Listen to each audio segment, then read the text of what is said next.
If your team got guaranteed money, tell them call me. Whoop. Make me say, my. I done been around the world. Yeah, I was made for this. Player Performance with J.A. Cavalier.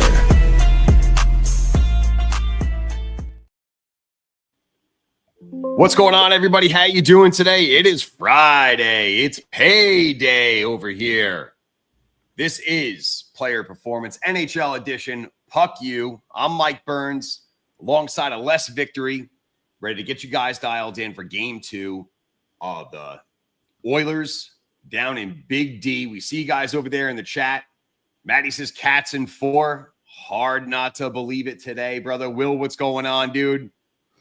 Before we get started over here, please make sure you guys slam that like button. Make sure you guys subscribe, turn your notifications on. We are here Monday through Friday.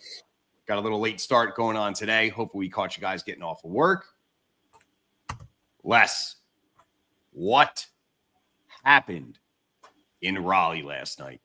So what happened is we max betted Florida team total over 2.5, and then we also max betted Florida as an underdog. Yeah, that's right. They were underdogs. You can do that, brother.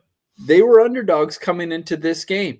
And plus money, absolutely. We talked about it on the show yesterday, and I contemplated making it 100-star. But I ended up adding the second max bet, the team total, instead, which, they both worked out. The team total cashed in the first.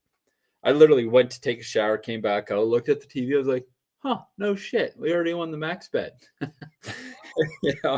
So that was a nice feeling. I love those no sweat, easy money max bet winners where you can kind of have it playing in the background and you're just kind of listening. And you know what? Like, this Florida Panthers team is something special. And I'm no way, shape, or form a Florida Panthers fan, but man, they're just undescribably good. They're just so good at dotting their I's, crossing their T's. Their attention to detail is so good, and the execution to the game plan. Like, what does Paul Maurice say before the game now? Okay, guys, same thing as last night. Let's go. Have a good game. That's it. Everybody is locked in. Everybody knows what's going on. They know their role. Reinhardt got hurt last night, so and it looked like a pretty good knee. So he might be out for the next game or two. I don't, not a lot has come out on that, but it's almost not even good hockey to watch because of how good they are. You go on the road and put up 5 goals in consecutive games back to back and then shut them out on top of it. This is a team that puts up 30 fucking plus shots every single game. And what do they have? 17? I think. In the middle, you're not middle going of to the beat Florida second, with 17. in the middle of the second, the crowd was actually chanting, "Shoot the puck, shoot the puck." I mean, listen, I had Bob's over saves, right? Because I figured, game 2, they would come out and give everything that they could. They found themselves down 1-0, a minute 17 in, 3-0 by the end of the first. And then Aho, who I had on here with the ATG, looks like, all right, Carolina's going to get some momentum here. Oh, wait, not so fast. Let's look at that one more time. Motherfuckers. And then it was just all Cats from there, man. I mean, it wasn't even funny. Like, it was. Well, we had what? Who did we have as our best bet yesterday? Verhaeghe? Yep. We had Verhaeghe, automatic. 3 apples. 3 fucking points. Like, guys, if you wanted some easy money, that guy needs to go on the card every single night. It reminds me of a lot of Lane Hudson from Montreal late in the year. He was averaging 1.5 points a game, and you were able to get him at over half a point for like minus 110. He's just an auto click, it seems to be the same way with Verhaeghe, and he's just such a chill dude. Like you look at him and his swagger is like, oh man, I'd like to go have a beer with this guy and shoot the breeze, because I feel like he'd be a good dude just to shoot the shit with, you know? Yeah, the big boys were out for Florida. Kachuk had one, Bennett had two, Barkov had one on the power play. Forsling kicked it off. I mean, it was just top to bottom from puck drop to final horn. All Cats, man. All Cats. Yeah, and you know what? It was a big night for VIP because we hit both the max bets for just over 9K in profit last night, which is pretty fucking wild. You know, Not for too bad, brother. When we're only risking, 5, and then we walk out with 9 in our pocket. Excuse me. It just sets you up for a great weekend. And tonight we got a 100-star, our first 100-star cherry picker max bet going on the card. That's getting dropped out within the next 45 minutes to an hour. And you know what? Perfect time to play. We're putting a guarantee on it, must cash, or you get the rest of the season for free. Put that backing on there. So you know what? I'm excited for it. It's going to be a good game. I don't really know what to expect because you got Stuart Skinner, who doesn't show up for the first 3 games of a series, and then he shuts everybody out. So it's kind of an interesting spot. So we'll see. So we got game 2 we're looking at tonight. Game 1 was really a tale of 2 games. I mean, it was the first 2 periods really were all Oilers, right? The Oilers were pushing the play. They controlled everything. And then they got into penalty trouble. And the Stars made them pay. 3 power play goals in the third period, 5 goals in the third altogether.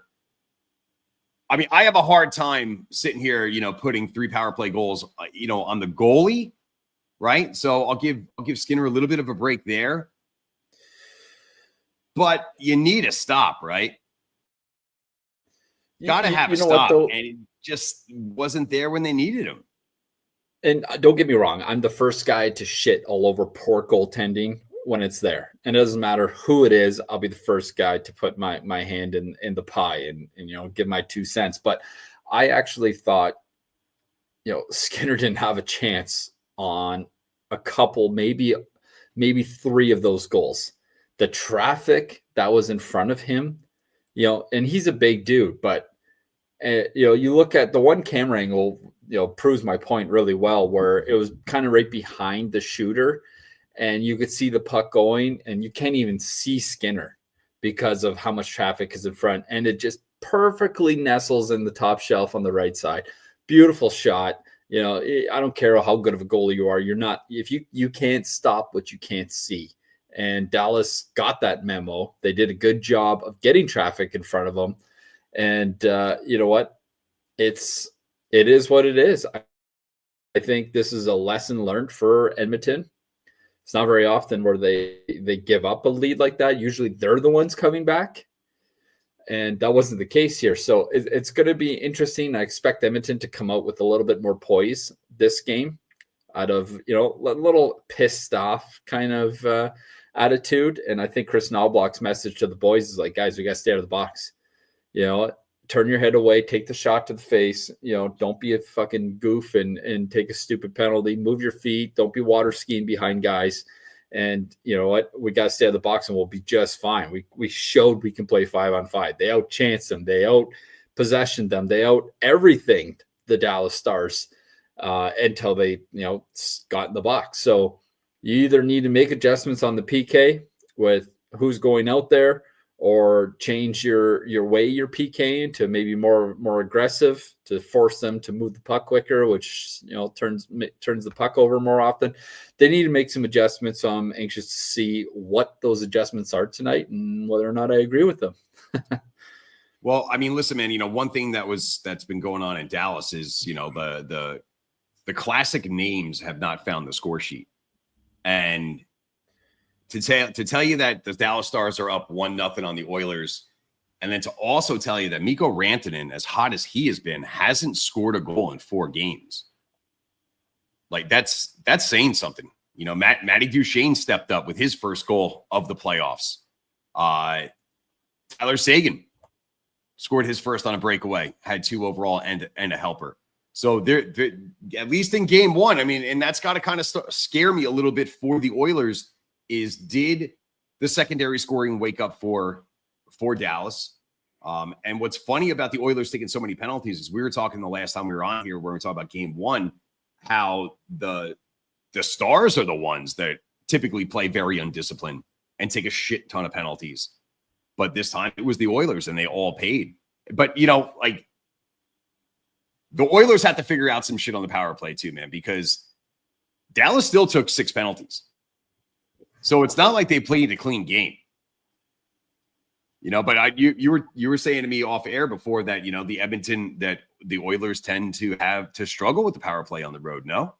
I think they were 0 for 14 going into that game. And I actually was going to unload a max bet, and it was going to be under power play points for McDavid and Draisaitl because of how bad it was. Luckily, I didn't, because they actually did score their first fucking power play goal in the last 15 penalties. So it was kind of a weird spot where I was like, one of those, this should hit because of how bad they are, but at the same time, they're due. And you know what? It was a nice goal, and you know, they finally got the monkey off the back, but they didn't really, because they had a lot of other opportunities and it didn't pan out. So it's tough to believe that this power play with the lineup they have can't get it done on the power play. Is this like the Pittsburgh Penguins of last year, where you got 4 future Hall of Famers on the power play and they were 0 for 35 or something stupid at some point? Like, it was like the worst power play in an entire season of the NHL ever. And you know, and I'll tell you what, Edmonton needs to figure out their power play if they want success, because Dallas is going to give them opportunities, man. I mean, I'm not convinced, you know, especially after game one when they had 6 trips to the box, that, you know, all of a sudden they're going to get the message right and start playing disciplined hockey. You know, you want to take an over and under, you know, how about an over on Mason Marchment, you know, getting 2 for embellishment. I mean, you know, it's funny to say, but it is true, man. No, it is. And they're going to have to figure it out, because eventually this power play is going to bite you. It has before. It did last year in the same Western Conference final. You better figure it out. So one of the best parts of, you know, the 6-3, you know, comeback victory was the crowd at the end of the game. And I don't know, did you hear all the way up north what they were chanting as the waning seconds of the game? No. USA. USA, USA. Oh, caught me right in the plums, baby. Dallas Stars to the moon. Let's go. No, man. No. Look it. Canada just got beaten by Denmark. Okay. In the World Hockey Championship. It's a sign. Oh my God. I watched the highlights of that one too. And I think the Denmarkian, the Danish, whatever it is. The Danes goaltender had like 48 saves or something in that game. Just fucking unbelievable. One of those games, right? No matter what you threw at him, he's going to save it. So anyways, you got to tip your cap to Denmark for beating Canada. I hate this tournament, to be honest. Like, I don't even fucking follow it. And I love international hockey, but I hate it because it's not a real symbolic. It's the losers tournament. Yeah, like Nylander, you just got eliminated. Come play with us. Yeah, we need you. Well, that's what helped. That's what helped Denmark. You know, they had Lars Eller. You know, as soon as Winnipeg, I don't even think he stayed around for post-game conference. As soon as the Jets were eliminated, he was on a plane. It was Ehlers. Yeah, that's what I meant to say. Sorry, Ehlers. Yeah. Nikolai Ehlers. It was he just got the fuck out of there. He's like, listen, I'm a free agent next year. I'm not going to answer these fucking questions. I'm going to go play for fucking Denmark. I'm out of here. I actually heard an interview about that, and he told his agent, he's like, okay, you go meet with them, whatever. I'm out. I'm going. What do I pay you for, dude? Yeah, exactly. You know, and I was listening to the NHL Network talk about him. I know this is a little sidetracked, but they're talking about him, and they're thinking he's probably going to get somewhere like a 6x8 kind of deal, which would be a big payday for him, and he probably deserves it. But or is he going to be like Mitchie Marner and turn down something big in hopes that something bigger rolls around. Because I'm pretty sure, if I'm not mistaken, Marner was offered the biggest contract in NHL history during the season to stay with the Leafs. And he refused to take it. And now, he wants to live in San Jose. That's why. I saw a picture. It was like teams that Mitch Marner would fit in. It was like 26 teams on the list. Yeah. Oh, fuck, this was helpful. Teams will but not win nonetheless, the I mean, Canada's had a tough go with the whole time of winning. I mean, we won the Four Nations, but even that, what does that even really mean? I think it was the best of the best, but again, it was only 4 teams. There was no upset and there was no Russians. So nonetheless, it was good to see Canada lose in kind of a weird way because I hate the tournament, and it's always, you got to love that underdog story. Well, back to this game over here. I mean, one guy who is definitely waking up, and I got my eye very closely on, and I think it should make you worry in oil country is Miro Heiskanen. He missed the entire first 2 rounds, or pretty much the entire first 2 rounds. He's only got 4 games under his belt.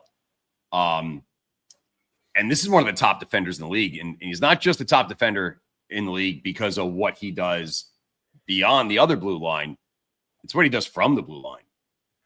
He had a goal and 1 assist in game 1.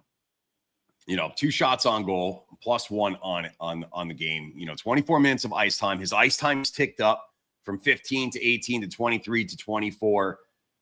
It's looking like Heiskanen is back, man. And even to the fact where we were talking last night, and I was like, hey, what about maybe putting a little something on, Thomas Harley? He's been playing, he's had unreal playoffs. He stepped up in Heiskanen's absence. And as you said, now that Heiskanen has reinserted himself into the lineup, he's taken ice time away from Harley and actually bumped him down to a PP2 instead of running the top power play. I really like Heiskanen, tonight, running that PP1. I mean, we'll see if Edmonton takes another 7 trips to the fucking penalty box and see how that goes. But, he's looking good, man. He's back.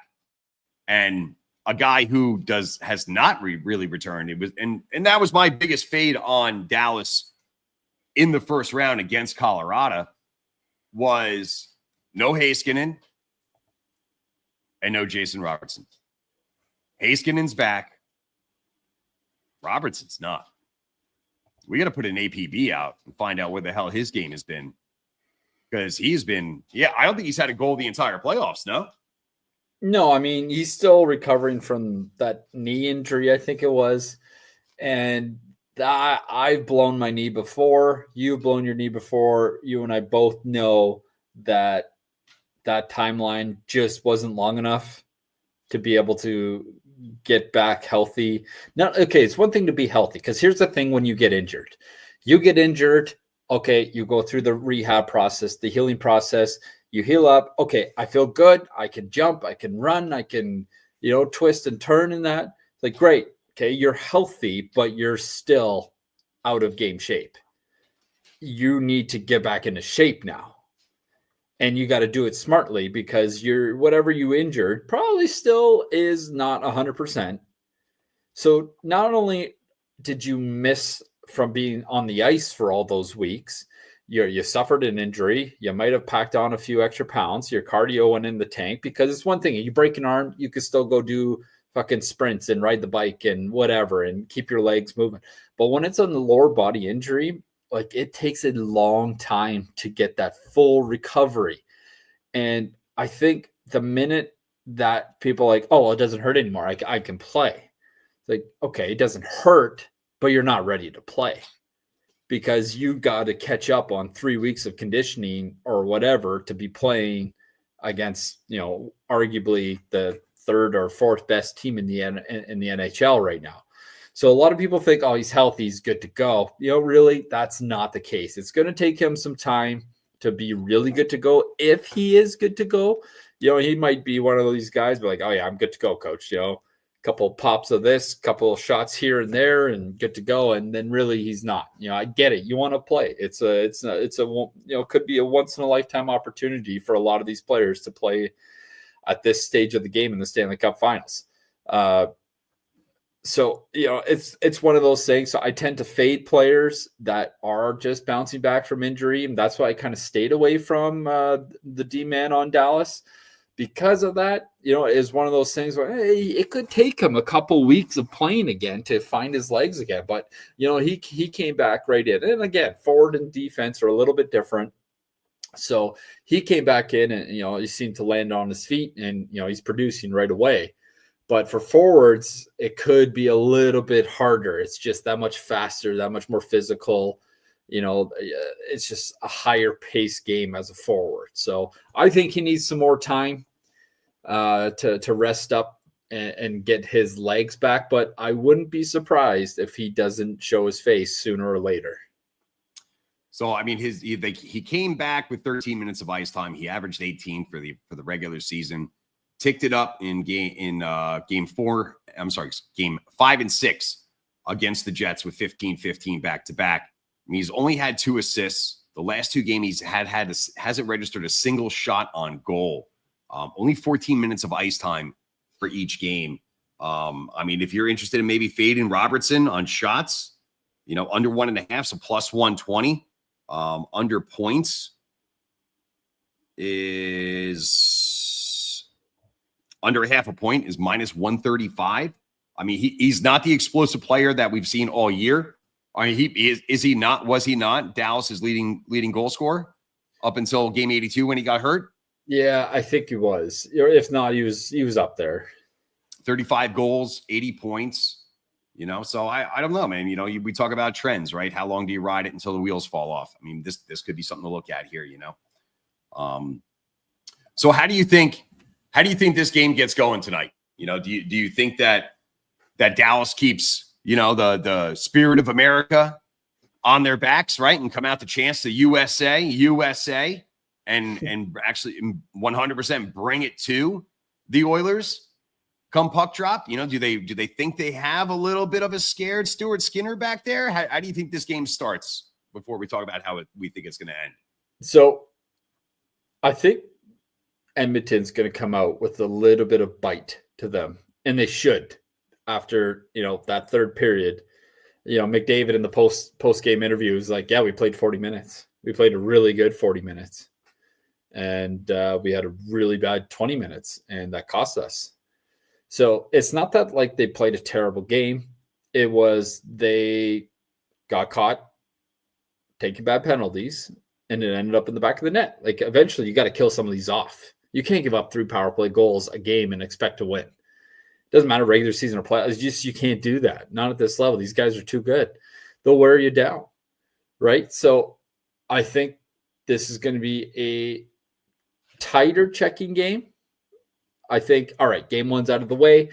I know who you are. I know who's matching up against my line. I know who I'm matching up against on your team. You get last change, so I know I'm going to be fucking playing against this line all night. Now I know that. I know where the holes were in game 1. I know where I can probably take them in game 2. And that's kind of what I'm thinking, that, it's tough to play the under on Edmonton because they're just such a violently high scoring giving up team that where they can really crush the over night in and night out. But one thing I did notice is the under does cash more often than it doesn't on the road for Edmonton. And I like the under in game 1, mostly because of Jake Ottinger being Jake Ottinger, and he's been great, and Stuart Skinner following up his back-to-back shutouts. So it was a good bet. It didn't work. It was riding that way. For sure. Everything was pointing towards it. So I don't know if the game 1, some of the nerves are out now. You're settled in Dallas. You've been there for a few days now. I think this is going to be a little bit of a tighter game, and we'll see. We'll see how this thing opens up. Well, as the trends that seem to be unfolding for the Oilers here is, Skinner typically has a tough, games 1, game 2, usually gets pulled in game 2, and then they go to their backup. Who's their backup right now? Exactly. They don't have Pickard back there. So I mean, Skinner's got to have a longer leash, to wear these ones. So I mean, I'm not going to say I don't know the guy, right? So it's a little unfair to say that he's mentally, fragile. But from the outside looking in, when he gives up a bunch of goals, he tends to give up a bunch more. Yeah, and again, we bet on trends in history. And history says that Skinner doesn't show up till game 4. So it's a little worrisome if you're a part of Oil Nation, knowing that this is all too familiar. And, we talk about trends. Look at Carolina. They're now 0-14 on Eastern Conference final games. Like, that's almost impossible to do. Like I was looking at that earlier today. They got swept by Pittsburgh in 2009, swept by Boston in 2012, swept by Florida in 2023, and now here they are, down 0-2 going into Sunrise. So you know what? If the curse is real, bet it. Yeah. Simple as that. Until things start to change. It makes sense to follow those trends and hammer them. That's all we have to go by. So if a team sucks in the first couple of games, I'm not saying Edmonton's going to lose, but I'm saying, Skinner might give up 3 or 4 again. So obviously that's got to put pressure back on guys like McJesus, right? It's got to put pressure on guys like Draisaitl. I mean, to me, the recipe for Edmonton is pretty simple and pretty clear, right? They tip the scales on a team like LA by what? By playing mean. They tip the scales on Vegas because I don't think Vegas was ready for the jam that came at him, right? And it was all led by really, one guy that I always like to highlight is Evander Kane. So I mean, you're down 0-1, right? The series is not in peril. You go down to 0-2, you're still going back home, right? So it's not quite yet to hit the panic button. But who the fuck wants to go down 0-2? Especially when you just got embarrassed, right? And let's be honest, that was an embarrassing fucking loss in game 1. You had the game in complete control, and then mentally you just let it go away by making mistakes and then just took 7 trips to the fucking penalty box here. So I agree with you. I think the Oilers are going to come out, but the part that scares me is, I fully expect Dallas to respond, and is Stewart going to be able to stop a beach ball? I don't know. I mean, Mikko's been quiet, right? How long does Mikko stay quiet? It's been 4 games since he scored. What happens if the new Finnish Flash rears his ugly head? Who's the fuck is stopping him when he gets going? So I don't know, man. I mean, money's moving on Dallas. Money is moving on Edmonton now. They were plus 120 when I first looked at it. Now they're minus 105. Dallas minus 115. So the people are believing in oil country, but Dallas is not a bunch of pushovers. So I definitely think that this is 100% just a straight up pick 'em. Flip that coin, see how it goes. I'm not sure, man. This is going to be a fun one, though. That's what I do know. I feel like it could be one of those games that isn't over until the last buzzer goes off, because we've seen such incredible swings with the Edmonton series up to this point, and Dallas. The Dallas-Colorado series saw some pretty big fucking swings. And you know what? You can't. It's not over till it's over. And I think this could be one of those year, man. I mean, ask the fucking Knicks, right? Jesus Christ. Yeah. It's like the year of the comebacks, man. So if you're walking into the third period and you got a team that has a 2-goal lead, I don't know, man. Maybe the smart bet is to, push for overtime or go the other way. Unless it's Florida, of course. Yeah. Well, they're up 5-0 every game anyway. So take them at minus 4.5 and still be even money. All right. So let's wrap up this game. Let's put a bow on it. What do you guys in the chat think? Where do you think this game is going to go? I know Will's all about, Team USA and the Dallas Stars tonight. What are you guys liking tonight? And Les, what are you liking for our best bet of the night? I got to go with, we talked about them already. And because I'm worried that this is going to be not worried, I have an idea that this is going to be a lower scoring game. I'm trying to stay clear of the points props tonight, just in case I'm right, which from time to time I am. If you look at last night, buddy, if you look at our record, it would indicate that I'm right more than I'm wrong by a lot. So with that being said, I'm going to look back at the Evan Bouchard. No, I'm going to save him for the best bet, the D-Gen. I'm going to have to go with Leon Draisaitl under 3.5 shots. You think they put the clamps on Draisaitl? I do. I think it's going to be a more 5-on-5 game with lower opportunities. And, the money's I've been watching this line closely. The money's really moved in on the under here. And when you see that kind of action in the marketplace, you have to believe that there's something going on, because it was the same thing yesterday with the save prop that we actually went against with the Bobrovsky one. The under was rolling in, and I was just like, how is this money moving in on the under? Because Carolina this, Carolina that's not that, Carolina's game at all. Yeah, fucking cashed by a mile. So I like making these plays on money movement alone, and obviously we know the game too, and we know what's going on with both sides of the team. So this could get busted up if the Stars head to the box a lot.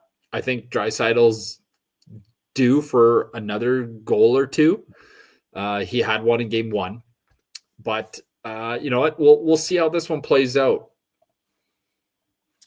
Well, Trevor in the chat, he's all over the Oilers at +1.5. You're going to find that at minus 250 right now.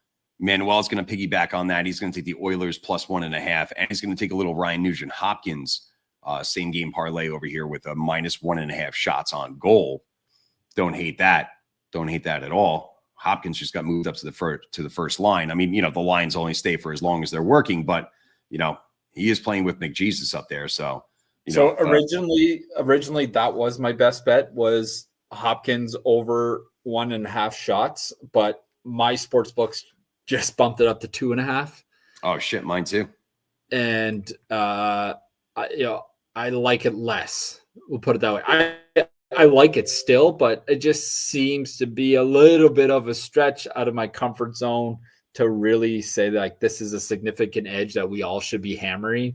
But I do love the over 1.5 shots. So if you do have an alt line, which I do too, but a lot of people don't, so I try to make sure I offer something that everybody can play. Not a terrible option, because you're playing with fucking Hyman and the best player in the world right now. So Nuge had 4 shots. Yeah, go on. Yeah, you had 4 shots, couple points in game 1. And that's what's going to happen when you play with guys like McDavid. So really like that bet. He had 2 shots in game 5 against Vegas, 3 before that, 2 before that, 2 before that. But the one thing that, is a little tricky, and we were talking about this when we were kind of looking at lines before we get on here, is these lines only stay together for as long as they're together, right? As long as they're working, they stay together. But a guy like Draisaitl, Corey Perry, when they figured out the LA series, right, he was playing right up there, next to McJesus, and Draisaitl during desperation times, but now he's on the 4th line, and it's one thing that's where the lineups are going to start. It doesn't necessarily mean that that's where they're going to stay. So, it all depends on what the mojo is going. Mojo seems to be working for Nuge in game 1. We'll see how long it stays together and it keeps going. But yeah, I'm with you. 1.5 feels a lot more, feels a lot more safe to me than 2.5. I don't have that alt line, so I got to stay away personally. Honestly, Chris Knobloch is going to put together who's going. And if you're not going, you're not going to play. I don't give a fuck what the lineup cards said at the start of the thing. So if you're going, you're gonna see minutes. And if you get on score sheet and you're physical and you're involved, you're gonna get more minutes than the guy that isn't. This is a we want to win attitude, and that's how it's going to get done. Who else we got here? We got Philip Marquez saying that he likes the Jake Ottinger under 27.5 saves for tonight. I think last game was a little bit hard to kind of use as a gauge just because of how the Oilers fell apart in the third period, and it was all stars. Like you said before, they only played 40 minutes. He let in 3 shots on 27 goals. Before that, he had 22 saves, 31 saves, 24 saves in game 4 against the Jets. In a tighter checking game, does that translate to a shit ton of under shots? Maybe, maybe not. Maybe the quality goes down, but the blast from the point keep going. Did the MLB show steal your spot? It's me. I don't particularly love the under 27.5 right now.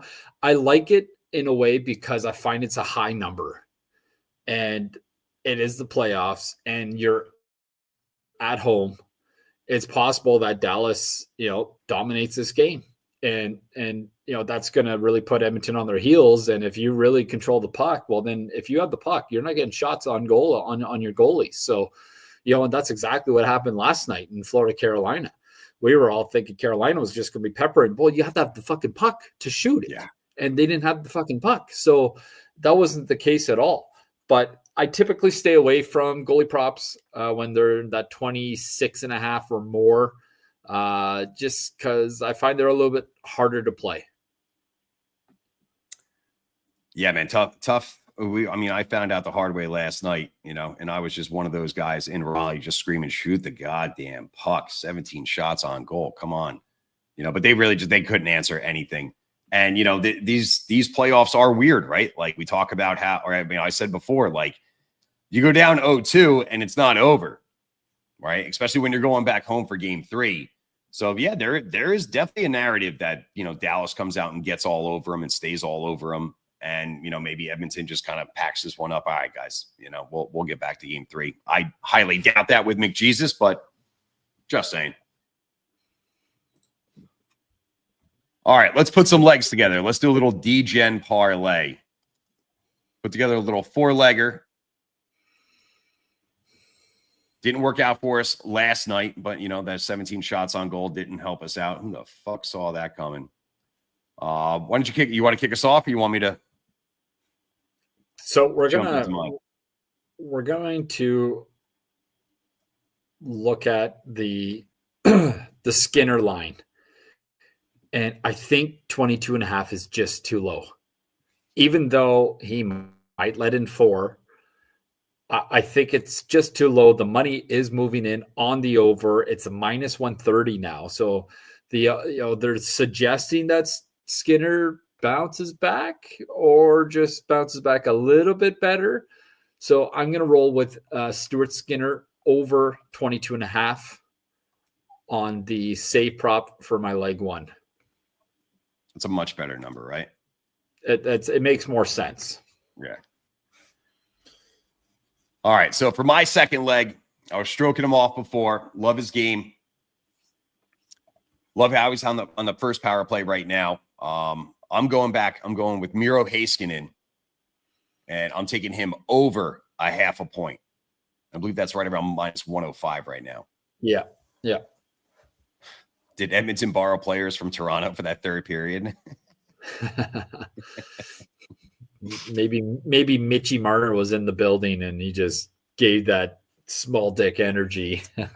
Looks like it, H-Town. It looks like it. All right, so we got Skinner over 22.5 so far. Heiskanen over a point. I gotta go with Nugent Hopkins over half a point. It's minus 125. He's playing on the top line. He's gonna find the score sheet tonight. With the Nugent Hopkins over a half a point. All right, so my last leg here. I don't like how that game ended. You know, I see how this guy, this psychopath McDavid is. And I know that he's, you know, we all heard the soundbite last year when they were down to Florida, you know, as the door was closing on, you know, in the locker room, fucking screaming at the fellas, like, what the fuck are we doing here? I think they got embarrassed in the third period of last game. And I think that they start this game with some fucking legs. I think they start with some jump. I like Edmonton winning the first period tonight. I think they get out. I don't necessarily get out early, but I think that they give the Stars everything that they can handle to make Ottinger earn his money. And we know, you know, when Edmonton starts getting run around, or teams start running around on Dallas, you know, they like to water ski. You know, they all become a bunch of hookers out there, and nobody likes hookers for them. You're really trying to blow up this parlay 20 minutes into this game. Is that what's happening? No, not one bit, brother. You know what? I agree with you. I think it's a good bet. I don't mind it at all. Yeah, sure. Totally. Yeah. So our 3-leg parlay, I'll put this one on the backside so you guys can ignore it. Fucking shit. Hey, man, it brings us up to plus 1,600. Sprinkle a little coffee money on that, baby, and see what happens. You know what? We've hit this, 4 times now since the start of the playoffs. So why not number 5? We're looking for number 5. But I'll tell you, even if it doesn't hit, what we are looking for tonight is that 100-star cherry picker monster bet that we are unloading on the first time this postseason. I've dropped a 100-star bet.